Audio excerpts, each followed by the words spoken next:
বাবা, বাবা আসবো? এই রে, না না, আজ আর রাগ দেখাবো না। এখন জিনিসগুলো আনার জন্য মুটে লাগবে। ও বাবা জীবন যে, এসো এসো এসো, ঘরে এসো বাবা। বাবা রে বাবা, আজ আবার কি হলো? আমার শ্বশুর মশাই কি শরীর খারাপ নয় তো? আসার সঙ্গে সঙ্গে এত মোলায়েম ভাবে ডাকলো। বাবা, আপনার কি শরীর খারাপ? আরে না না, শরীর খারাপ কেন হবে? বুঝলে গিন্নি, তুমি একটু আগে বলেছিলে না একা একা বাজার যাবে, আর তো একা নেই, দোকা পেয়ে গেছি গিন্নি। আমার জামাই এখন আমার দোকা। চলো চলো বাবা জীবন, আমরা একটু বাইরে যাই, কিছু জিনিসপত্র আনতে হবে। চলো চলো। ভালো ভালো, বলি শ্বশুর জামাই বাজারে গেলে ভালোই হবে। এই যাও, তাড়াতাড়ি যাও, বাজার দোকান করে এসো, আর কি সব কিনবে ওসব কিনে আনো। তারপর শুরু হবে মহাযজ্ঞ। মহাযজ্ঞ? পথে যেতে যেতে বলছি বাবা জীবন, এখন দেরি না করে চলো তো। তাহলে সব শুনলে তো বাবা জীবন, কেন মহাযজ্ঞ বলা হলো? বুঝলাম বাবা, আপনাদের এই মহাযজ্ঞে আমিও সামিল হলাম। ওই যে পাঁচুর দোকান এসে গেছে, এখান থেকে ময়দা নেব। এই যে গোপাল দাদা, বলো কি চাই? ভালো ময়দা চাই, কেক বানানো হবে। বাড়ির জন্য কেক বানাবে? না গো, বিক্রির জন্য বানাবো। রাজবাড়ির মাঠে আনন্দ মেলা বসবে, সেখানে কেক বিক্রি করব। তাতে যা মুনাফা হবে তাই দিয়ে একটা কাজ করার ইচ্ছে আছে। ও, মুনাফার জন্য কেক বানাবে তো ভালো। তাহলে ভালো দামি ময়দা দেওয়ার কি দরকার? আমার কাছে কম দামি পোকা ধরা ময়দা আছে, ওইটা ছেড়ে দেবো বাজারে। কে আর বুঝবে যে ময়দা পোকা ধরা? কি বলো গোপাল দাদা? কেউ না বুঝলে আমরা তো বুঝতে পারবো যে ময়দায় পোকা ধরা। তাতে কি হলো? তুমি তো আর খাবে না জামাই, আর গোপাল দাদাও খাবে না, জনগণ খাবে, পয়সা দিয়ে কিনবে। বুঝলাম, তুমি তার মানে পচা জিনিস, পোকাওয়ালা জিনিস বিক্রি করতে বেশ ভালোই পারো। হ্যাঁ, বাকি কথাটা আমি বলি বাবা। ঠিক আছে, কামারের এক ঘাটা তুমিই দাও। আপনার পোকা ধরা ময়দা আপনি নিজে খান। আমাদের চোখটা আবার পোকার মধ্যে পড়ে না। আপনার চোখের পোকা পার করার জন্য মহারাজের কাছে গিয়ে বলবো, ভিতরের সব পোকা হুড় করে বেরিয়ে আসবে। পোকা ময়দা নেবে না, দামি ময়দা নেবে। বুঝে গেলাম যে তুমি ভেজাল মাল বিক্রি করো, তারপরও তোমার থেকে বিশ্বাস করে ময়দা নেবো? পাগল না পায়জামা? কে জানে পোকা ধরা ময়দা তুমি বেশি দামে বেচবে না। আমি আর তোমার দোকান থেকে কিছুই নেব না পাচু, তুমি ভালো থেকো। হ্যাঁ, চলো বাবা জীবন।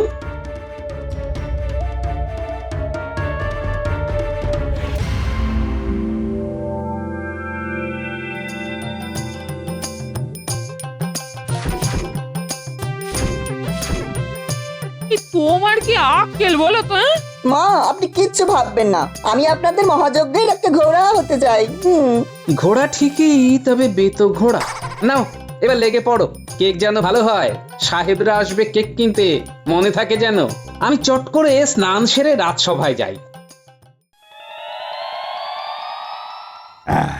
তা কেক তৈরির প্রস্তুতি কিরকম চলছে গোপাল? দারুণ চলছে মহারাজ।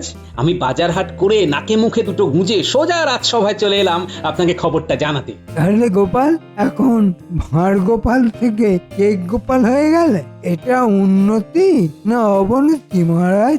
উত্তরটা আমি দিচ্ছি মন্ত্রী মশাই। যার যেরকম দৃষ্টি সে সেরকম ভাবেই দেখবে। শকুনের দৃষ্টি ভাগার দেখে, সে ভাগার দেখবে। আর স্বচ্ছ লোকের দৃষ্টি যেরকম হয়, সে সবকিছু স্বচ্ছভাবেই দেখবে। এই আর কি। উত্তরটা ঠিক হলো মন্ত্রী মশাই। মন্ত্রী এখন শকুন হয়ে উড়ে বেড়ান আকাশে, দৃষ্টি তার ভাগাড়ে, পচা গন্ধ বাতাসে।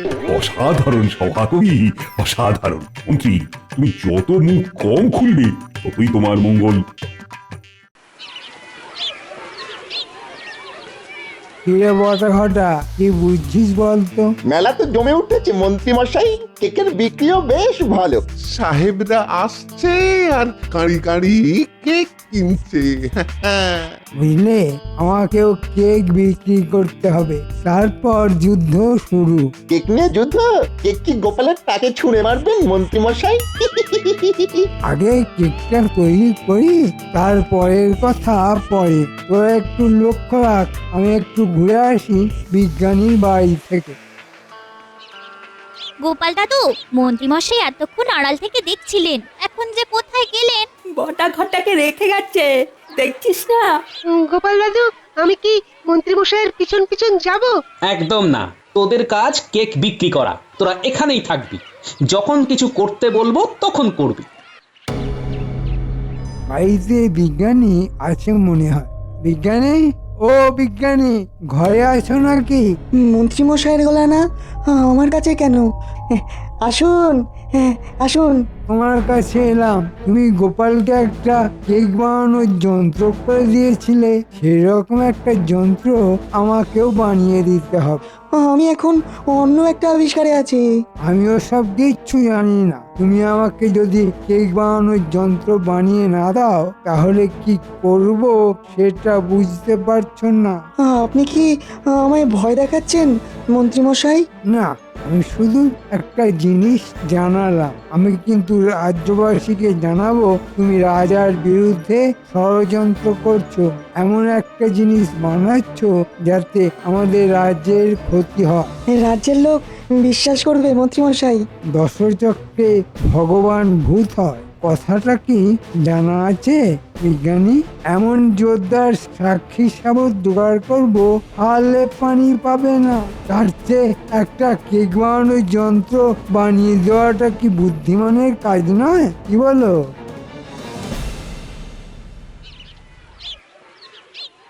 হেই কফি, আমাকে একটা কেক দাও। এই নিন সাহেব। ইহার মূল্য কত?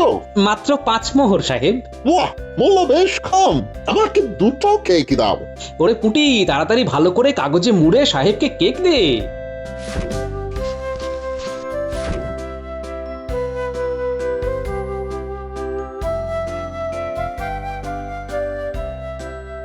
বাহ বাহ বাহ, বেশ ভালো বিক্রি হচ্ছে।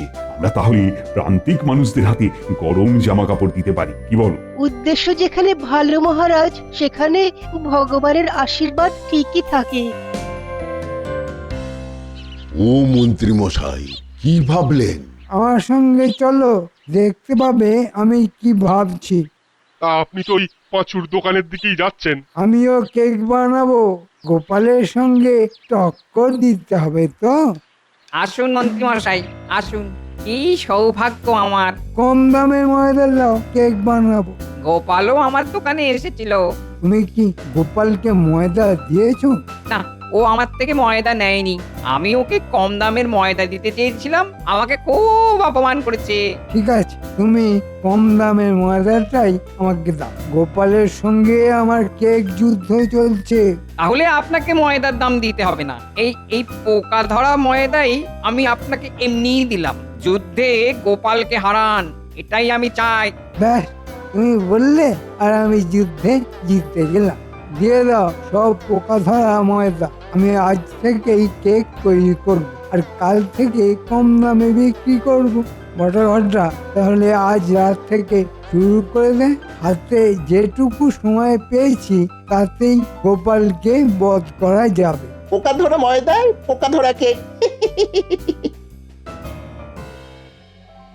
আমার খুব মন খারাপ গোপাল। এই প্রথম আমি চাপের কাছে নতি স্বীকার করলাম। তোমার সব কথা শুনলাম বিজ্ঞানী। তুমি ভেবো না, এই মুহূর্তে তোমার কথা আমি কাউকে বলবো না। যুদ্ধে যখন নেমেছি, জিতে তারপর আমি মন্ত্রী মশাইকে দেখবো। আমি তোমাকে বিশ্বাস করে কথাটা বললাম। আমি তোমার বিশ্বাস রাখবো। চলি।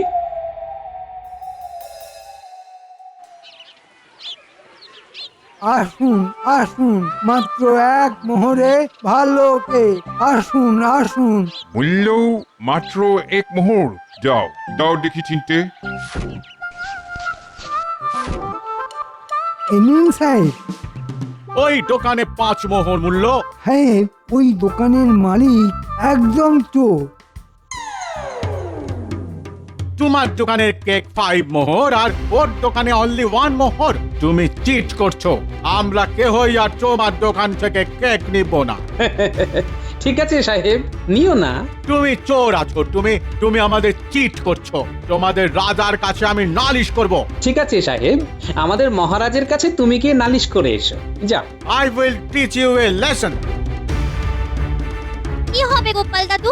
আমাদের দোকানে তো কেউ আসছে না। একটু ধৈর্য ধর, এত তাড়াতাড়ি ফোন ভেঙে গেলে কি চলে? যুদ্ধ হচ্ছে। ওই দেখো গোপাল দাদু, আর একটা সাহেব আসছে।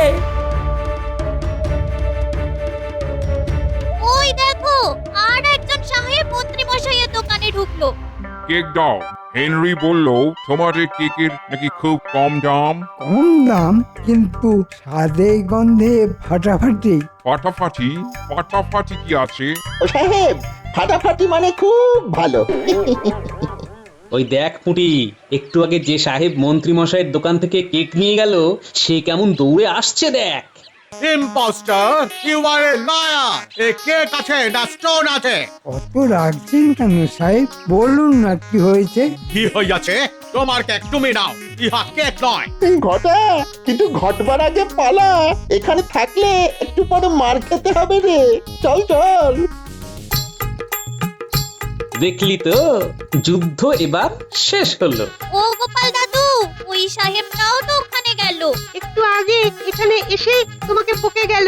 ওই দেখো গোপাল দাদু সাহেবকে ছুঁড়ে মন্ত্রীর মাথায় মেরেছে। মনে বাবা রে, এ কি হলো? এ কেকে কিড়া আছে, ইনসেক্ট। হেনরি, এই দোকানের কেক ভালো নয়, আমি মহারাজকে বলেছি। ওই দেখ, মহারাজ ঢুকছে মন্ত্রী মশাইয়ের দোকানে। এবার আমি যাই, তোরা দোকানে বসে থাক আর রগর দেখ। কি মন্ত্রী, তুমি পচা কেক বিক্রি করছো?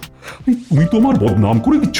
এই সাহেবরা আমার অতিথি, বড়দিনে আমি এদের আমন্ত্রণ জানিয়েছি, আর তুমি কিনা এই অপকর্ম করছো। মহারাজ, কি বলবো মহারাজ, শকুনের দৃষ্টি তো ভাগাড়ের দিকেই থাকে। মন্ত্রীমশাই চেয়েছিলেন আমাকে জব্দ করতে।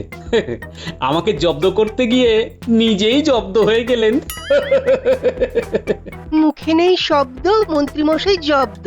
সাহেব সাহেব, আমি তোমাদের হাত জোড় করে বলছি, এ অত্যন্ত বাজে লোক। এই মন্ত্রীকে আমি আজই বরখাস্ত করলাম। মহারাজ, তবে আরো কথা শুনুন।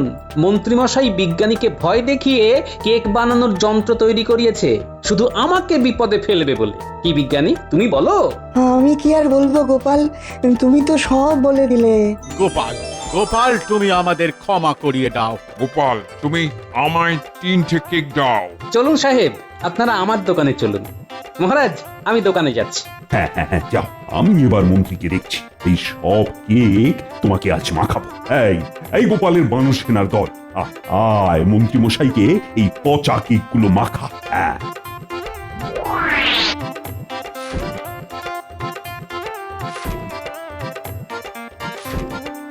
এই যে দিলাম একটা পচা কেক। আমিও মারলাম। কি পচা গন্ধ রে বাবা! নিন মন্ত্রীমশাই, আপনার পচা কেক আপনি খান। আমার ভুল হয়ে গেছে মহারাজ, আমি আর করব না। আর যে রাজ্যের ক্ষতি করে তাকে আমি ক্ষমা করতে পারবো না। উল্টে উল্টে ন্যাপলা, তোরা থামবি না। দোকানের সব কেক মন্ত্রীর গায়ে মাখা। পচা কেক পড়লো গিয়ে মন্ত্রীমশাইয়ের টাকে। সেই কেক বসে খায় একটা কালো কাকে। মেরি ক্রিসমাস মহারাজা। মেরি ক্রিসমাস মানে শুভ বড়দিন। Merry Christmas. বলো দুধ, বলো। নবাব বাহাদুর একটি পত্র পাঠিয়েছেন। আমাকে বলেছেন এই পত্র আপনাকে দিতে এবং আপনাকে এক্ষুনি তার উত্তর দিতে হবে, আর সেই উত্তর নিয়ে আমাকে এক্ষুনি যেতে হবে। বেশ বেশ, তোমার পত্র মন্ত্রীকে দাও। মন্ত্রী, পত্র পড়ে শোনাও। কল্যাণী এসু কৃষ্ণচন্দ্র, আশা করছি তোমার পূজারা বেশ মহা আনন্দেই আছে, আর তারা তোমাকে মন প্রাণ দিয়ে খাজনাও দিয়েছে। তোমাকে যে কারণে এই পত্র পাঠিয়েছি সেটি হচ্ছে আগামী 14ই পৌষ অর্থাৎ ইংরেজদের বর্ষ শেষের দিন বড়লাট আমাকে একটি অনুষ্ঠান করিয়া একটি ট্যাঁক ঘড়ি উপঢৌকন দেবেন। ট্যাঁক ঘড়ি? হ্যাঁ গোপাল, ওটি হচ্ছে সময় দেখবার যন্ত্র। নবাব বলেছেন এরপর ইংল্যান্ড থেকে একটি বিদেশি সোনার বড় ঘড়ি জাহাজে করে এসেছে। হ্যাঁ, সোনার ঘড়ি। কি হলো মন্ত্রী, কি ভাবছো? না না, বলছি বড়লাটের ইচ্ছা ঠিক রাত 12টায় সোনার ঘড়ি ঢং ঢং করে বাজিবে। আর এ তো ঢং মহারাজ, এ তো বড়ই রঙ্গ, 12 বার ঢং ঢং করবে। গোপাল, একটু চুপ করো।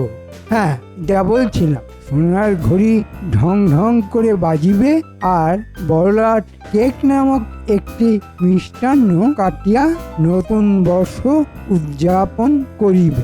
তারপর বল নামক এক প্রকার নৃত্য করিবেন। হ্যাঁ, বল নাচ? সে আবার কি?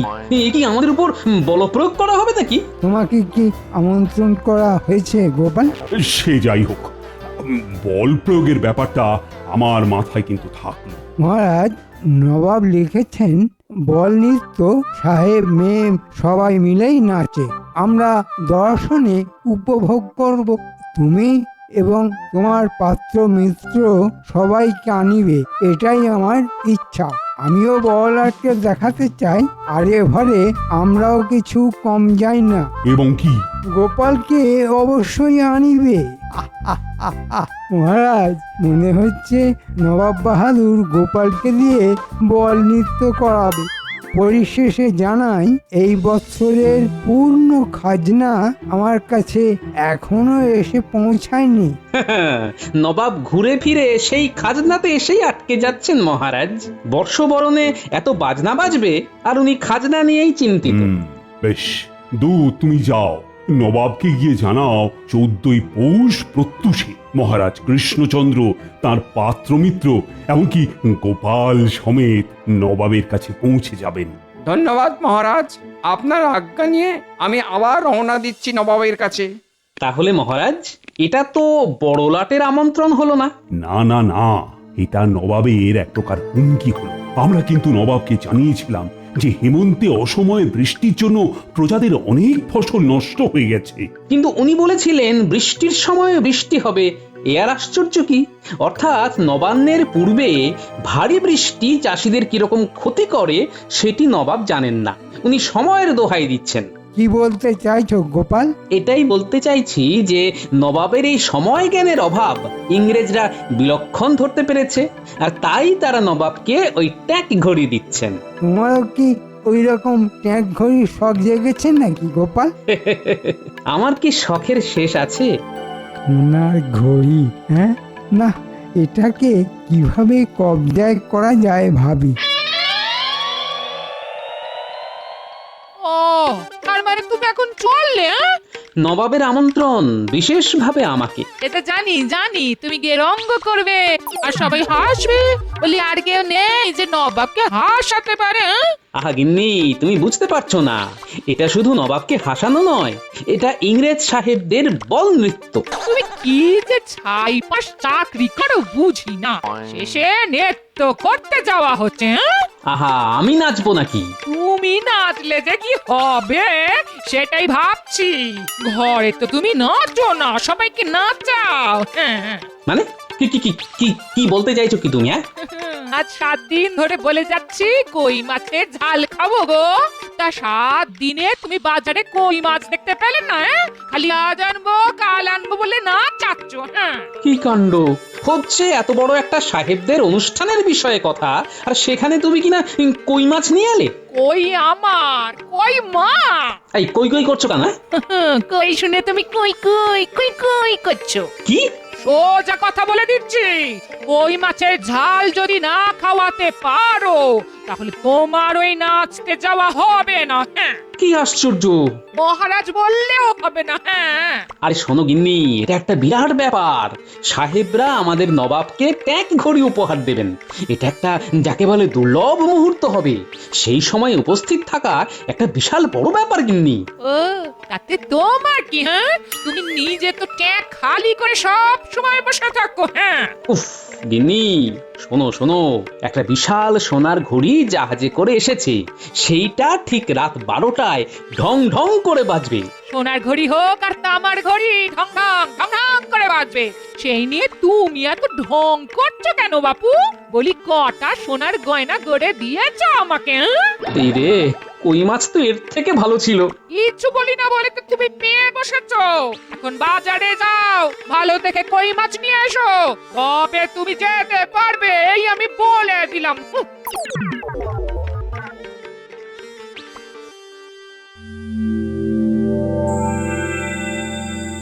সোনার ঘড়ি?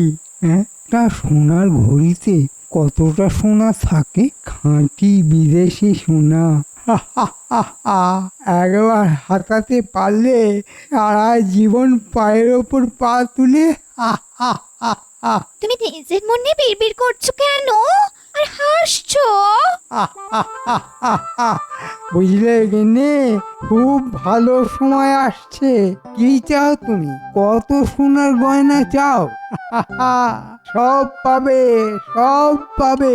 সে তো না হয় বুঝলাম, কিন্তু তুমি এত সোনা পাবে কোথা থেকে?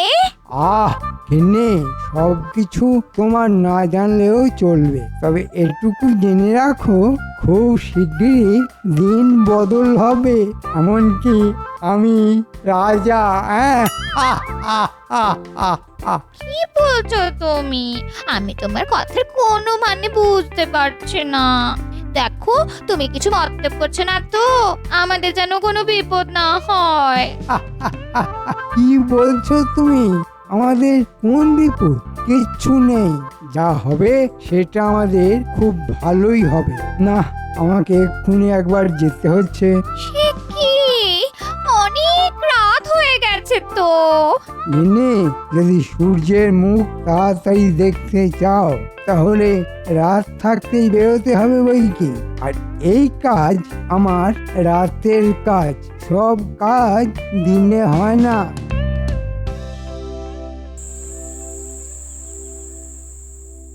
বলি তুমি কি পেয়েছো শুনি এই শীতের রাতে? তোরঙ্গতে কি ভরছো? এই দেখো, আরে আমি কদিন থাকবো তার তো কোনো ঠিক নেই।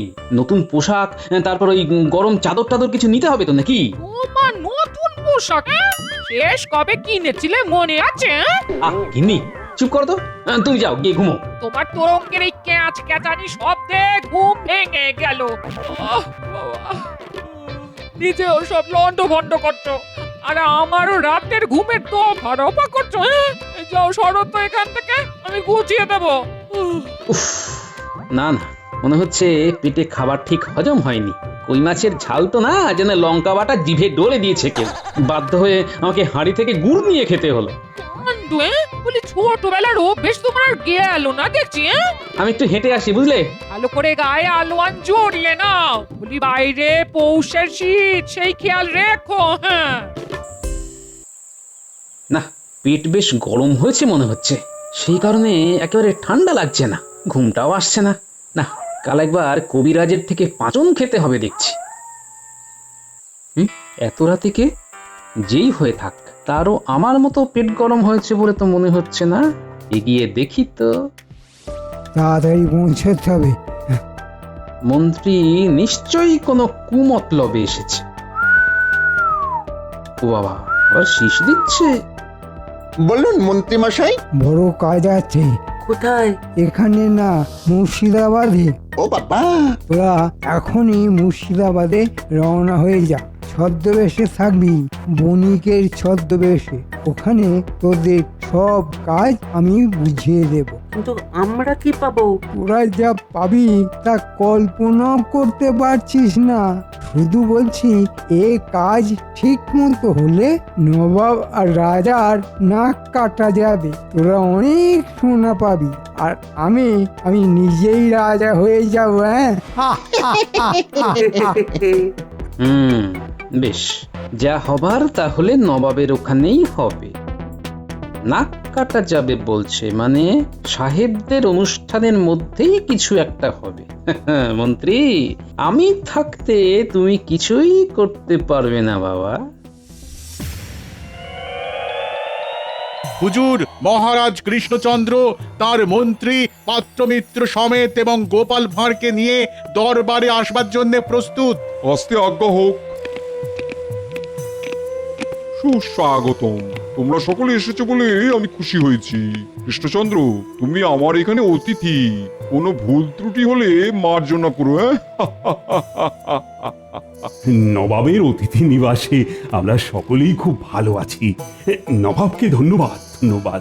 এই যে গোপাল, তোমাকে তো আর আমার দরবারে পেলাম না, তাও এরকম উপলক্ষে তোমাকে দেখলাম। আমরা তো সবাই এসেছি। সে তো দেখতেই পাচ্ছি। চলো চলো কৃষ্ণচন্দ্র, আমরা সাহেবদের বড় ঘরে যাই। ওইখানে এখন সোনার ঘড়ির উদ্বোধন হবে। চলো।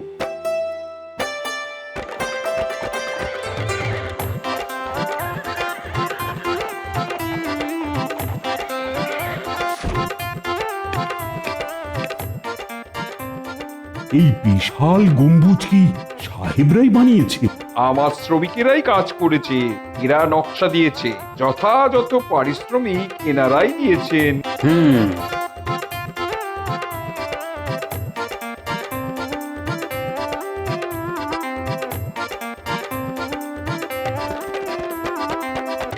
তোমরা আসাতে আমি খুব খুশি হইয়াছি।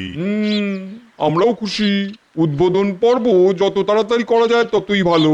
আমরাও তোমাদের ঘড়ি দেখতে ভীষণ উৎসাহী। নিশ্চয়ই। পরিচয় করাই, কৃষ্ণনগরের মহারাজ কৃষ্ণচন্দ্র, তার সহযোগী এরা সবাই। কিন্তু একে চিনে রাখুন, এ হলো গিয়ে গোপাল ভাঁড়। ও বেশ, কৃষ্ণচন্দ্র, আমি বড়ই খুশি হলাম তুমি আসাতে। গোপাল বাবু, তোমাদের স্বাগতম। ইয়ে মানে ওই গ্যাপালটা কি? Gopal Gopal Gopal is funny, Gopal is funny. Clock পাশের ঘরে, আই মিন রুম। ও সরি সরি সরি, দুঃখিত দুঃখিত। ক্লক মানে তোমাদের ঘড়ি ঘড়ি। ও বেশ বেশ। মহারাজ, ঘড়ি আছে পাশের ঘরে।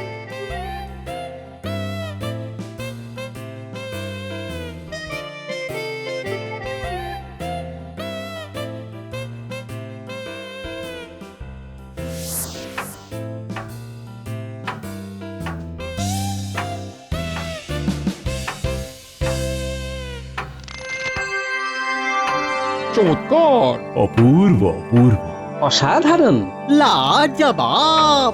আজ রাতেই এই ঘড়িতে 12টা বাজবার আগেই ঘড়ির 12টা বেজে যাবে।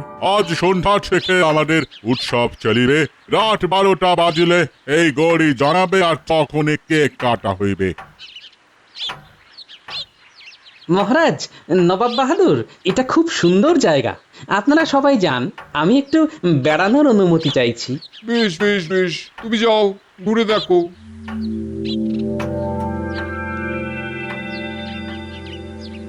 কেমন আছো প্রহরী? আমরা একটু ভেতর ঘুরে দেখতে চাই। অনুমতি চাই, অনুমতি ছাড়া ঢুকতে দেওয়া হয় না। আচ্ছা, আমরা এই গম্বুজের বাইরে বাগানটা তো ঘুরতে পারি।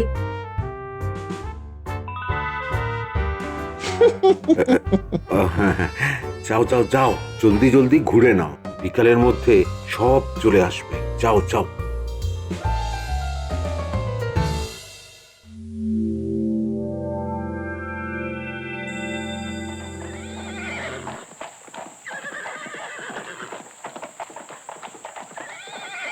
কি হলো গোপাল? মহারাজ, নবাব বাহাদুর, আপনারা ভিতরে যান, আমি আসছি। ঠিক আছে ঠিক আছে, তুমি কিন্তু বড্ড ছটফটে হয়ে গেছো গোপাল। গোপাল শয়তানটা কিছু আন্দাজ করেছে কিনা কি জানে।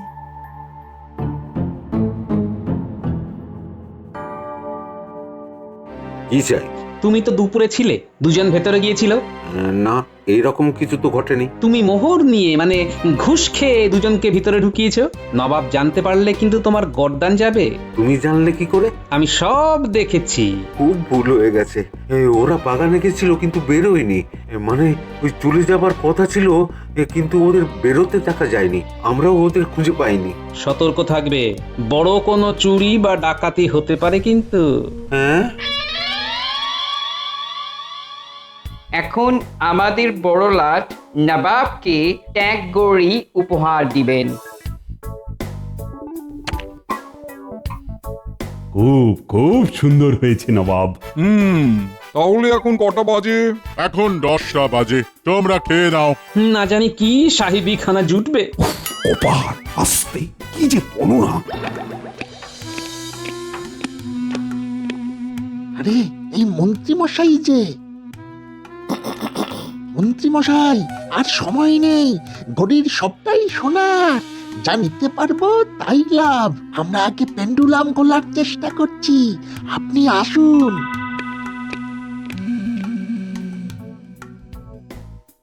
সবাই শুনবেন, ঠিক রাত 12টার সময় ঘড়ি ঢং ঢং করে তখন সবাই চিৎকার করিয়া বলিবেন, happy new year. Happy new year. ঠিক আছে, এতে ওই নতুন বছর শুরু হবে, তাই তো? হ্যাঁ, আচ্ছা কৃষ্ণচন্দ্র, গোপাল কই? আমার মনে হচ্ছে গোপাল নাচ করবার ভয়ে পালিয়েছে। মন্ত্রী, আমি তোমার রাজাকে প্রশ্ন করছি, তুমি বেশি বাচাল হইও না, কপালে অনেক দুঃখ আছে কিন্তু। মন্ত্রী, তুমি চুপ করো। যথা আজ্ঞা মহারাজ।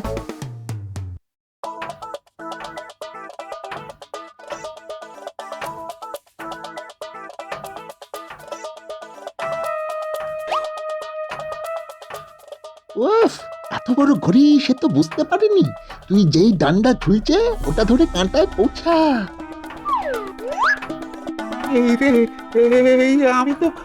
আমি তো দুলেই যাচ্ছি। কোন রকমে ওঠ, কাঁটা দুটো খোল আগে। আরে আমি একা কি করে পারবো? উফ, দাঁড়া দাঁড়া, মন্ত্রী যে কি কাজ দিল।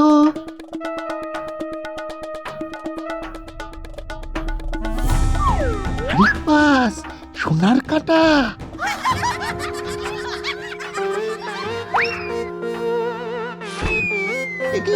এই মই কোথায় সরে যাচ্ছে রে? তো গড়িয়ে যাচ্ছে রে, তলায় চাকা লাগানো যে। কি গোপাল? ঢং ঢং করে ঘড়ি বাজু, মই আজ তোমাদের কপালে জুটছে না।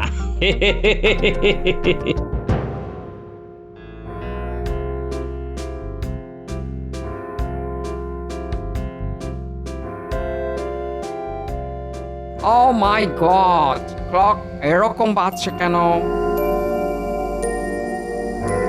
কি ব্যাপার লর্ড সাহেব, আমার ঘড়িতে তো 12টা বাজেনি, তাহলে ওখানে 12টা বাজছে কি করে? How is it possible? জেনে বুঝে খারাপ ঘড়ি আমাকে দিয়েছো, নবাবকে অপমান করেছো, এর ফল কিন্তু ভালো হবে না। No, no, no. Oh, no, নবাব বাহাদুর, তোমার ঘড়ি একদম ঠিক আছে। তাহলে কি তোমার জাহাজে করে নিয়ে আসা সোনার ঘড়ি বিগড়ে গেল? মহারাজ, নবাব বাহাদুর, আমি এর কারণ জানি। Oh my God! তুমি ঘড়িটা কি করিয়াছো? তুমি কি জানো ওখানে এমনি যাওয়া যাবে না রাত 12টা পর্যন্ত, যতক্ষণ না ঘড়ি বাজিবে? তুমি চুপ করো লর্ড সাহেব। গোপাল, কি হয়েছে বলো? ওই বড় ঘড়িতে বটা ঘটা নামে দুটো ভূত ঢুকেছে সোনার ঘড়ি থেকে সোনা চুরি করবার জন্য। গোপাল, তুমি যখন জানো তাহলে বলনি কেন? একটু মজা হলো আর কি। আমি জানি যে ওরা পালাতে পারবে না, দুজনেই এখন পেন্ডুলাম ধরে ঝুলছে। হ্যাঁ, বলো কি গোপাল? মহারাজ, নবাব বাহাদুর, লাট সাহেব, আমি একটা ছোট্ট কাজ করেছি। ওরা একটা মই নিয়ে ওই ঘড়ির পেন্ডুলামে পৌঁছেছিল, আমি সেই মই সরিয়ে নিয়েছি। খুব ভালো করেছো গোপাল, খুব ভালো করেছো। Good good good, very good, very good, খুব ভালো, খুব ভালো। কিন্তু বটা ঘটা এখানে এলো কি করে? ওই যে মন্ত্রী পালাচ্ছে, ওকে ধরুন। ওই মন্ত্রী বটা ঘটাকে দিয়ে সোনার ঘড়ির সোনা চুরি করবার মতলব মেটেছিল। ঘড়ি, ওকে আটকাও শিগগির। চলুন যাওয়া যাক ওই ঘরে। আমাদের প্রোটোকল ছিল যে রাত 12টা বাজলে সবাই ওই ঘড়ির সামনে দাঁড়িয়ে হ্যাপি নিউ ইয়ার বলিবে। আর কোনো কলের দরকার নেই, এখন চলুন তাড়াতাড়ি, না হলে এই ঘড়ির কলকবজা সব বটা ঘটা খুলে দেবে।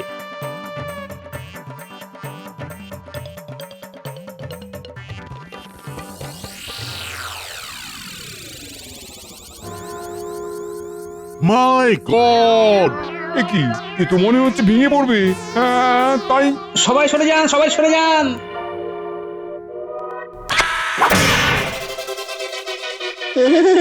ও বাবা গো, বাবা। নবাব, নবাব, আমার মন্ত্রী আমার মান সম্মান নষ্ট করে দিয়েছে।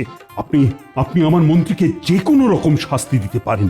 আমিও এখানে আমন্ত্রিত, তাও বড়লাট কি বলে শুনি। আমি কি বলিব? আমরা সবাই মিলে গোপালকে পুরস্কার দেব। গোপাল, তুমি আমার থেকে পুরস্কার পাবে, কিন্তু তার আগে আমি ঠিক বুঝতে পারিনি, এসব গোপাল মিথ্যে বলছে। মন্ত্রী মশাই, আপনার জন্য আমাদের এই অবস্থা। ওই পেন্ডুলাম যেমন ঝুলছিল, তেমনি মন্ত্রীকেও পেন্ডুলামের মতন ঝুলিয়ে দেওয়া হোক। ওরে বাবা রে, আমার কি হবে? 12টা বাজলে তবে ছাড়া পাবে। আমরা এখানেই সবাই হ্যাপি নিউ ইয়ার বলবো। ওরে বাবারে, মহারাজ মহারাজ আমাকে বাঁচান মহারাজ, আমার নিউ ইয়ার তো শেষ হয়ে গেল মহারাজ। এইভাবে দুললে কি ম্যাড হয়ে যাবে মহারাজ? কৃষ্ণচন্দ্র, ভাগ্যিস গোপাল ছিল, তাই তোমার আর আমার দুজনেরই মুখ রক্ষে হয়েছে।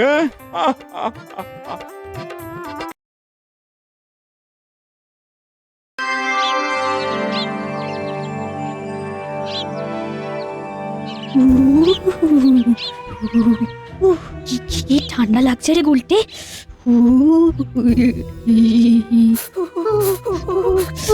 হাওয়াটা হাওয়াটা খুব ঠান্ডা।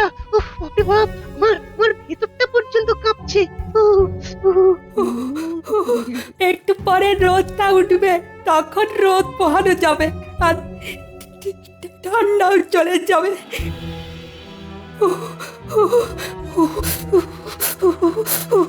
কি ঠান্ডা! হ্যাঁ রে, তোদের কিরকম আক্কেল রে? শীত পড়েছে, গায়ে গরম জামা নেই কেন? আমাদের খুব ঠান্ডা লাগছে না গোপাল দাদু। ঠান্ডা লাগছে না? কিরকম? দেখছি তোরা কাঁপছিস। ওরে, ঠান্ডা লাগাস না, নিউমোনিয়া হয়ে যাবে, তখন অনেক কষ্ট। এই তো একটু পরে রোদ উঠবে, ব্যাস গা গরম হয়ে যাবে। না, ব্যাপারটা তো ঠিক বোঝা যাচ্ছে না। শীতে ঠক ঠক করে কাঁপছে, অথচ গায়ে কোনো জামা নেই, বলছে ঠান্ডা লাগছে না। না, ব্যাপারটা তো গোলমেলে লাগছে। এই এই যা যা, তোরা তাড়াতাড়ি বাড়ি যা তো। হ্যাঁ, তাড়াতাড়ি যাচ্ছি। বুঝেছি বুঝেছি, তোরা আমার কাছে স্বীকার করলি না।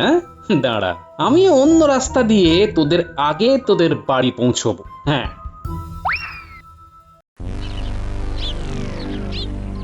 না না না না, গোপালের জন্য অপেক্ষা করে লাভ নেই মন্ত্রী, সভার কাজ শুরু করো।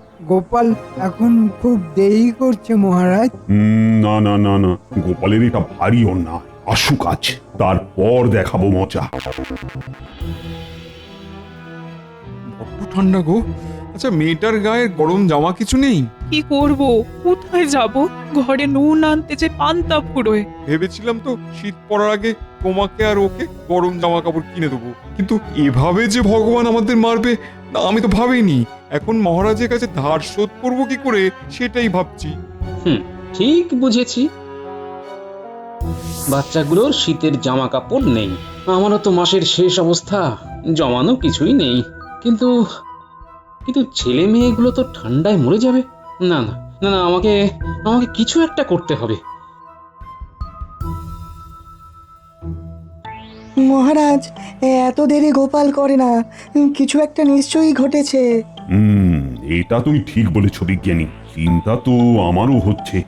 না মহারাজ, চিন্তা করার কোনো কারণ নেই। গোপাল অলস, অকর্মণ্য। যেই দেখছে প্রচন্ড ঠান্ডা পড়েছে, লেপের তলা থেকে এখনো বের হতে পারেনি। রাজসভায় আস্তে আস্তে আপনার কথা শুনলাম মন্ত্রী মশাই। মহারাজ, মন্ত্রী মশাইয়ের কোনো কথার উত্তর আমি এই মুহূর্তে দেব না। আপনার সঙ্গে আমি সরাসরি কথা বলবো মহারাজ। নিশ্চয়ই বলবে গোপাল। তোমার চোখ মুখের অবস্থা দেখে তো আমার মনে হচ্ছে ভয়ঙ্কর কিছু একটা ঘটেছে। কি হয়েছে? কেন এত বিচলিত তুমি? মহারাজ মহারাজ, আমি রাজসভায় আসবো বলে বেরিয়েছি, পথে আমার নাতি নাতনিগুলোর সঙ্গে দেখা।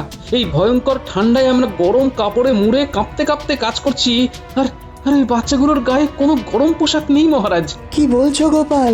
আমি ওদের আগে অন্য রাস্তা ধরে বাড়ি পৌঁছে যা শুনি তা আমাকে স্তম্ভিত করে দিয়েছে মহারাজ। তুমি কি শুনেছো? তাড়াতাড়ি বলো। ভেবেছিলাম তো শীত পড়ার আগে তোমাকে আর ওকে গরম জামা কাপড় কিনে দেবো, কিন্তু এভাবে যে ভগবান আমাদের মারবে না, আমি তো ভাবিনি। এখন মহারাজের কাছে ধার শোধ করবো কি করে সেটাই ভাবছি। আমি ওদের সামনে দাঁড়াতে পারলাম না। আমার গায়ে গরম চাদর, আর ওই বাচ্চাগুলোর পরনে পাতলা ফিনফিনে জামা, ঠান্ডায় কাঁপছে। আমি কি করে সামনে দাঁড়াই মহারাজ? থামো গোপাল, এবার থামো। তোমার এই কুমিরের কান্না এখন একটু রাখো তো বাবু, আমাদের অনেক কাজ বাকি আছে। তোমার এই কান্নাকাটি শোনার সময় নেই, কি বলেন মহারাজ? মন্ত্রী, তুমি একটু থামো তো। আমার রাজ্যের প্রজারা শীতে কাঁপছে, আমি মহারাজ তাদের দুঃখের কথা শুনবো না? এই তোমার এই গোপালের প্রতি আক্রোশটা বন্ধ কর। বলো গোপাল, আমি এই সময় তোমাকে কি সাহায্য করতে পারি? প্রত্যেক প্রান্তিক মানুষ আজ বড় কষ্টে আছে মহারাজ। এবারে ভালো ফলন হয়নি, সবাই ঋণের ভারে জর্জরিত। এদের কি এককালীন কোনো সাহায্য করা যায় না মহারাজ? এই ঝুলি থেকে সব বেরিয়ে পড়েছে মহারাজ, সব বুঝলাম, কিন্তু এই মুহূর্তে কিছু সাহায্য করা যাবে না। রাজকোষ যে প্রায় শূন্য। আমরা কিছুদিন আগে নবাব বাহাদুরকে খাজনা দিয়েছি। মন্ত্রী, ওই কথাটা আমি জানি, আর আমাদের রাজকোষে যে বেশি সম্পদ নেই সেটাও আমার জানা, কিন্তু কিভাবে সাহায্য করা যায় সেটাই বরং ভাবো। মহারাজ, একটা পরিকল্পনার কথা মাথায় এসেছে, বলবো মহারাজ? নিশ্চয়ই নিশ্চয়ই, বলো বলো বলো। সামনে বড়দিন 25শে ডিসেম্বর, রাজবাড়ির মাঠে একটা আনন্দ মেলা শুরু করে দিন। সেখানে আমরা কেক তৈরি করে বিক্রি করব। তোমার তৈরি কেক কিনবে কারা গোপাল? মহারাজ, ওই 25শে ডিসেম্বর বড়দিন উপলক্ষে আপনি সাহেবদের আমন্ত্রণ জানান, তারা এসে আমাদের কেক কিনবে। কারণ আমি দেখেছি সাহেবরা কেক খেতে খুব ভালোবাসে। কেক কি করে বানাবে গোপাল? হাতে? মহারাজ, গত বছর বিজ্ঞানী আমাকে একটা কেক তৈরির যন্ত্র দিয়েছিল, সেটা দিয়ে বেশ ভালো বানানো যাবে। আমি রাজি। বড়দিনের 7 দিন আগে থেকে আমরা আনন্দ মেলার আয়োজন করি। গোপাল, তুমি তোমার বানর সেনা নিয়ে কেক তৈরিতে নেমে যাও, আর আজ রাতেই রানীমার সঙ্গে তোমার নাতি নাতনিদের ব্যাপারে আলোচনা করব। সত্যি তোমার মুখে ওদের দুরবস্থার কথা শুনে আমার খুব কষ্ট হচ্ছে গো। মহারাজের জয় হোক।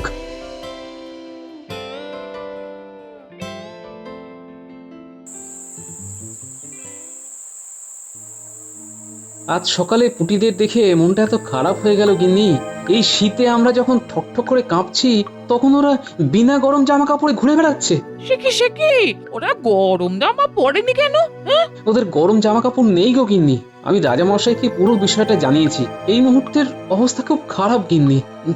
তাই আমি একটা পরিকল্পনা করেছি গিন্নি। কি পরিকল্পনা? আমরাও বড়দিন উপলক্ষে রাজবাড়ির মাঠে আনন্দ মেলার আয়োজন করব। এই মেলাতে আমরা কেক তৈরি করে বিক্রি করব, আর তাতে যা আয় হবে তা সব ওই গরিব মানুষদের জন্য গরম জামা কাপড় কিনতে ব্যবহার করা হবে। এ তো খুব ভালো প্রস্তাব। আমরা কাল থেকেই শুরু করে দেব কেক বানানোর কাজ। আমি বাড়ি ফেরার পথে ওদের সবার বাড়ি গিয়ে বলে এসেছি, এখানে আমাদের বাড়িতে কাল থেকে শুরু হবে মহাযজ্ঞ। আচ্ছা বলি, আমরা এই কেক বানাবো কি করে? কেন, গত বছর বিজ্ঞানী যে কেক বানানোর মেশিনটা বানিয়ে দিয়েছিল, সেটাকে বার করো দেখি।